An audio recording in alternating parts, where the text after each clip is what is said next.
میرے اور آپ کے آقا و مولا نے ارشاد فرمایا قیامت کے دن میرے سب سے قریب وہ ہوگا جو کثرت سے میرے اوپر درود پڑھنے والا ہوگا۔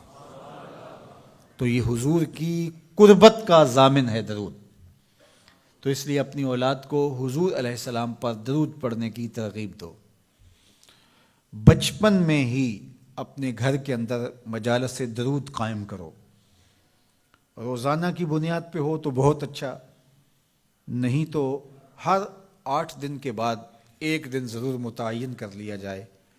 جمعۃ المبارک کے دن کثرت کے ساتھ درود پڑھنے کی ترغیب دی گئی ہے، اور فرمایا اس دن فرشتے حاضر ہوتے ہیں۔ تو حضرت ابو درداء رضی اللہ تعالی عنہ نے عرض کی، یا رسول اللہ صلی اللہ علیہ وسلم، آپ کی حیات طیبہ میں تو ٹھیک ہے، لیکن جب آپ انتقال کر جائیں تو کیا اس کے بعد بھی یہ عمل جاری رکھا جائے؟ ابن ماجہ میں یہ روایت موجود ہے۔ تو حضور علیہ السلام نے حضرت ابو درداء سے فرمایا، ہاں میرے وصال کے بعد بھی اس عمل کو جاری رکھنا، اور ساتھ ارشاد کیا کہ ان اللہ حرم علی الارض ان تاکل اجساد الانبیاء فنبی اللہ حی یرزق، اللہ نے مٹی پر حرام کر دیا ہے کہ وہ نبیوں کے جسموں کو کھائے، نبی قبروں میں زندہ ہوتے ہیں اور ان کو رزق بھی دیا جاتا ہے۔ تو کہا کہ یہ میرے بعد بھی میرے اوپر درود کے سلسلے کو جاری رکھنا۔ تو ایک مومن تو درود کے ساتھ جڑا ہوا ہے، وہ تو درود کے بغیر دن گزار ہی نہیں سکتا، الگ سے نہ بھی پڑھے تو اس کو نماز کے اندر درود پڑھنا ہی ہوتا ہے۔ درود ابراہیمی تو نماز کا حصہ بنا دیا گیا، اور اس کو کثرت کے ساتھ درود پڑھنے کی ترغیب دی گئی۔ تو درود ایک ایسا وظیفہ ہے کہ جو اپنی زندگی میں جتنا زیادہ شامل کر سکتے ہو اتنا زیادہ شامل کر لو۔ ویسے بھی درود پڑھنے سے بچوں میں تقدس پیدا ہوتا ہے، بچے پاک دامن رہیں، عفت مآب رہیں، ان کی طبع میں تقدس رہے۔ آپ چاہتے ہیں، ہر ماں باپ چاہتا ہے، اور پھر دور موجود کے اندر جو فتنے ہیں تو بہت ضروری ہے کہ ہماری اولادیں تقدس مآب رہیں، تو ان کو درود کی ترغیب دو، تو اس کا عملی نتیجہ یہی ہوگا کہ ان میں تقدس کا جوہر پیدا ہوگا اور ان کی عصمت کی حفاظت رہے گی۔ اور درود شریف پڑھنے والے بچے اور درود شریف نہ پڑھنے والے بچے دونوں کی عادات میں فرق ہوتا ہے۔ درود پڑھنے والوں کی طبع میں رقت، لطافت، نرمی، محبت، شفقت جیسے جذبات پیدا ہوتے ہیں۔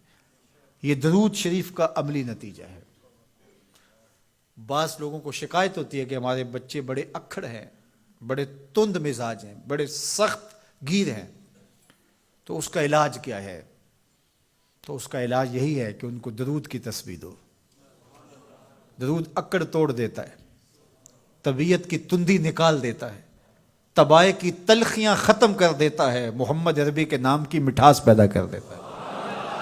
حضور کا نام شہد سے میٹھا ہے، دل آویز ہے، کھنڈ میں اتنی مٹھاس نہیں ہے، شکر اور گڑ میں اتنی مٹھاس نہیں ہے، شہد میں اتنی مٹھاس نہیں ہے، قند اور نبات میں اتنی مٹھاس نہیں ہے جتنی نام محمد میں رکھی گئی۔ ان کا نام لبوں پر آئے، میٹھا میٹھا منہ ہو جائے، ان کے بول بہاروں جیسے اور اصحاب ستاروں جیسے، ان سا پیارا اور نہ کوئی، ان سے بچھڑ کے لکڑی روئی، جب وہ سیر کو جایا کرتے سر پہ بادل سایا کرتے۔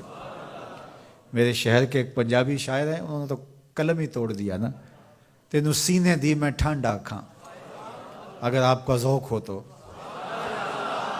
تینوں سینے دی میں ٹھنڈ آکھاں، شہد گلاب تے کھنڈ آکھاں، تینوں نبیاں دا میں لاڑا آکھاں، تیرے ہجر دے وچ میں ہاڑا آکھاں۔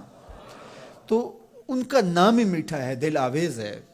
تو درود غصہ ختم کرتا ہے، طبیعت کی تلخی اور تندی مٹا دیتا ہے، اکھڑ پن ختم کرتا ہے۔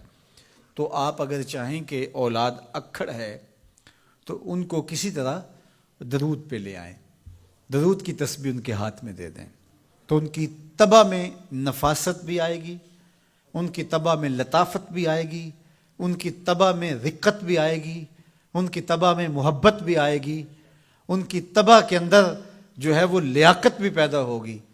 درود پڑھنے والا بچہ ذہنی استعداد میں درود نہ پڑھنے والے بچے سے بہتر ہوتا ہے۔ یہ بھی آپ تجربہ کر کے دیکھ لیں، دو بچے برابر ذہنی استعداد رکھتے ہوں اور ان میں سے ایک بچہ درود پڑھتا ہو اور ایک درود نہ پڑھتا ہو تو درود پڑھنے والا بچہ آگے ہوگا۔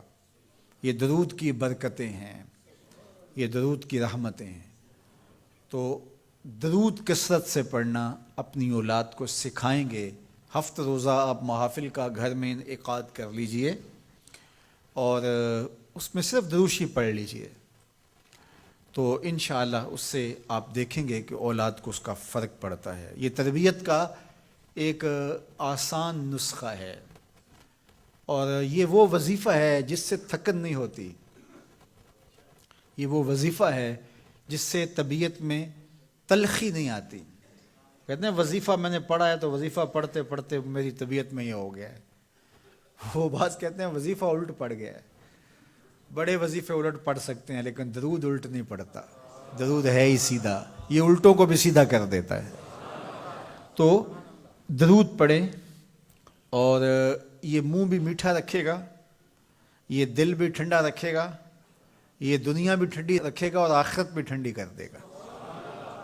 درود چراغ بھی ہے، درود کستوری بھی ہے، خوشبو بھی ہے، مہک بھی ہے، شہد بھی ہے، گلاب بھی ہے، کھنڈ بھی ہے اور سینے کی ٹھنڈ بھی ہے۔ تو درود اپنی طبع کے اندر اچھی طرح سے راسخ کر لیں اور اپنی اولادوں کی طبع میں اس کو راسخ کریں۔ اس سے آپ عملاً دیکھیں گے، میں سالوں کی بات نہیں کرتا، اشروں مہینوں کے اندر آپ فرق پڑتا دیکھیں گے۔